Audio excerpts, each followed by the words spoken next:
Welcome to the Red Sea Max Nano Peninsula. 3 months ago, it looked like this. And today, I'm going to show you how it looked. And before you swipe, or press X, or move on, hold on for a few more seconds. You might be surprised, and you might like it. And if you do, give us a thumbs up. And if you don't, give it a thumbs down. And in the next episode, I'm going to do an in-depth look at how I got it to look like this in 3 months. So let's take a look. I am so happy with how this tank is turning out. After 2 years of slog, I'm now seeing the fruits of my labour. We'll go on to that a bit more later on. But as you can see, I've got new corals. So the first one, this has come out of another tank. And I've had this coral for 8 years. So it's a war paint scully. Now, those of you in the UK know, these are banned from import from Queensland in Australia. So I bought this about 8 years ago. And I moved this into the tank, and it's now beginning to thrive and beginning to plump up, as hopefully you can see. You can just see along the edge there is a little bit of where it's been receding. You can see the skeleton. So that happened about a year ago in another tank, but it's now on the up. I had a bit of a scare because it started losing some of its colour. So what I did was I started feeding it. So I was feeding it in the morning, about 6 in the morning with some mysis, and the tentacles come out. Once the tentacles come out, you can then start to feed it some mysis. So I target fed it in the morning. Clowns really left it alone, turned the flow off, and I did that 2-3 times a week for about 4 weeks, and it seems to have worked. So absolutely chuffed, and you've got to say that is the centerpiece of that tank. Really chuffed with it. The only downside to when I was target feeding it, my phosphate has increased from about 0.1 to 0.2, and my nitrates are doubled from 10 to 20. So pretty much in ratio, in balance. So I need to increase the water changes, and I'll come on to that in a minute. So that's coral number 1. The next one is a Cyphastria. So that's only been in about 3 weeks, starting to open up. I do wonder if it's getting too much flow, because to the left of it, it's not as open and extended as it is to the right. So I wonder if the flow, because the flow comes from both sides. You can see the Tunzi there, Nero 3 there, and I think that really helps the overall flow in the tank, because most corals are getting it from both sides. And that's coral number 2. And then the third coral is some 2 Florida Recordias. Now again, they're hard to get in the UK. I think there's a ban out of Hawaii on those, but I've had those for quite a while. Weren't really doing any much in another tank, so I decided to transfer it into this tank, just so it gives it a bit of a slightly different colour. So hopefully they're going to grow out, and that'll be really good. Whilst I'm on here, you can see there the branching Cyphastria, and I've got a filter lens on here that would never show, but I'm absolutely chuffed with how that is looking. Lovely coral. As an aside, the anem is over there. It's been on this glass for ages, and that is actually perking up, and it's looking the best it has for ages. So I think that's down to obviously the water parameters. Now, I think I've got one more coral.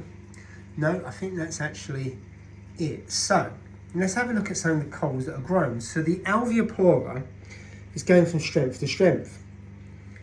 And if you compare it to how it was a couple of months ago, that has grown.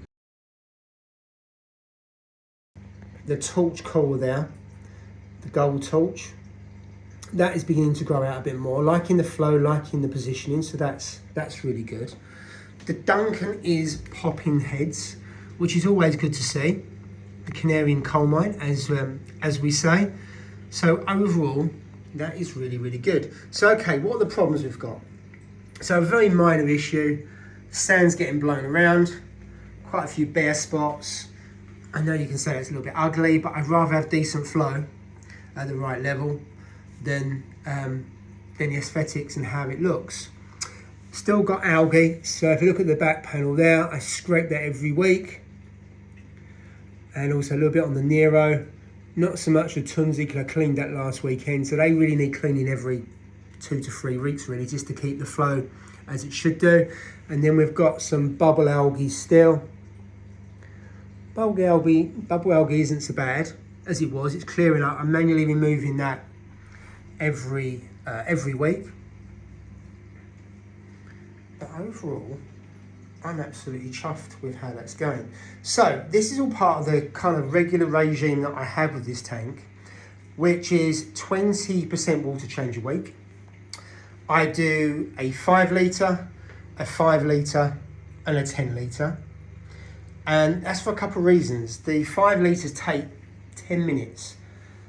I use a container, 5 litres out, 5 litres out in. That's a 5-minute job. I do that twice.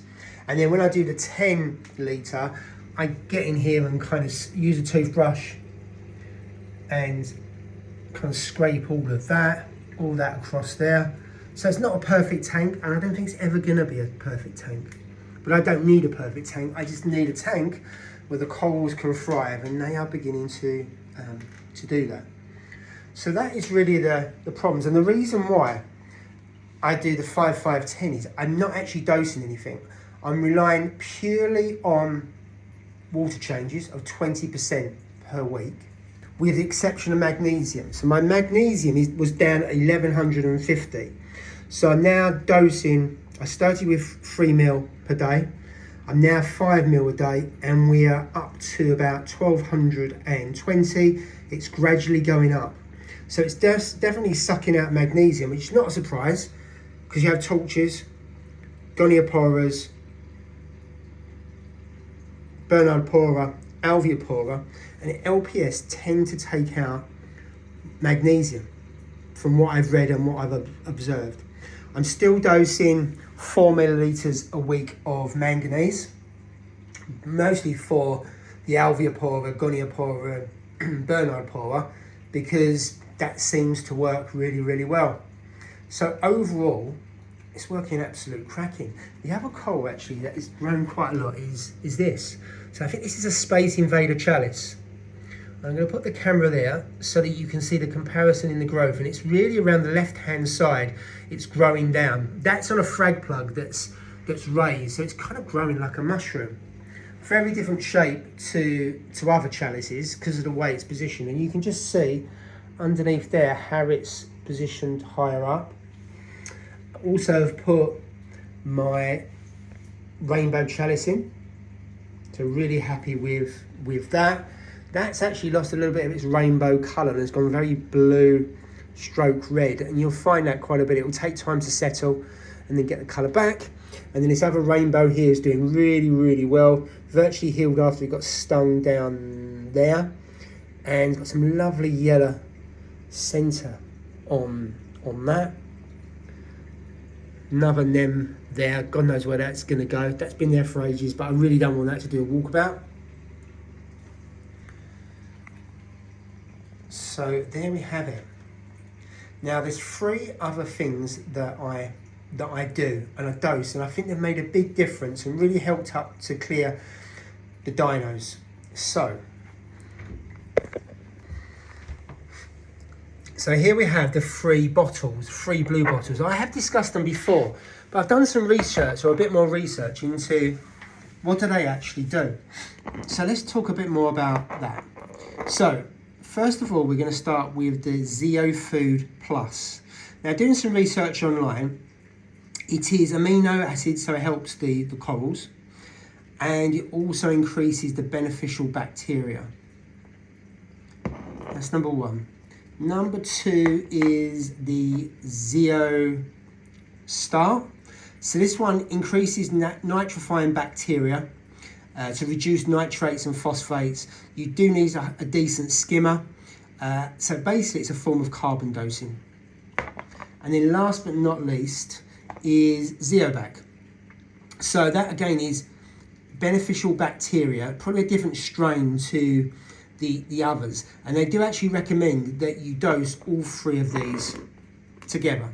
Now I can't prove it's made a difference, but the corals look really, really colourful. They're growing, and I'm not going to test it by actually stopping it. I'm going to carry on dosing it, and then we will see how we get on. The other thing about this tank is there's only one snail in this tank, and that's that one there. Because I had all the problems with dinos, cyano, it was killing the snails that I had. So I decided not to replace any of them because it's just wasting my money and it's not fair on the creatures. But now it's actually cleared up, and I have a little bit of diatoms there, but actually compared to before, there's hardly any. Got some bubble algae there, need to clean it out. So you just got a little bit of algae or diatoms on the sand bed, not a lot going on. So I think it's time to reintroduce some snails without the fear of potentially them dying, because cyano kills or can kill a lot of crustaceans. Dino's done as well, but I haven't seen any evidence of dinos. I put it under microscope again, there's nothing there. So either they're gone or they're dormant. And they'll be triggered if the tank goes out of balance again and dinos wins the day. So that's another reason why the Zeovit products, I think, helps, because if it tops up the bacteria by carbon dosing and other forms, that should help keep things at bay. Because I could do with some snails that are going to go on the back of there, rather than me cleaning it, there's some lovely rich algae for those crustaceans to feed on. The rockwork's looking pretty clean, but I do need to get a clean-up crew, and that should stop me having to clean the back of the tank as much, hopefully, if they climb up there. If you like this video, then please press the like button, and why not subscribe to future videos that I'm going to do on this tank and also the other tank. But thanks for watching. Bye for now.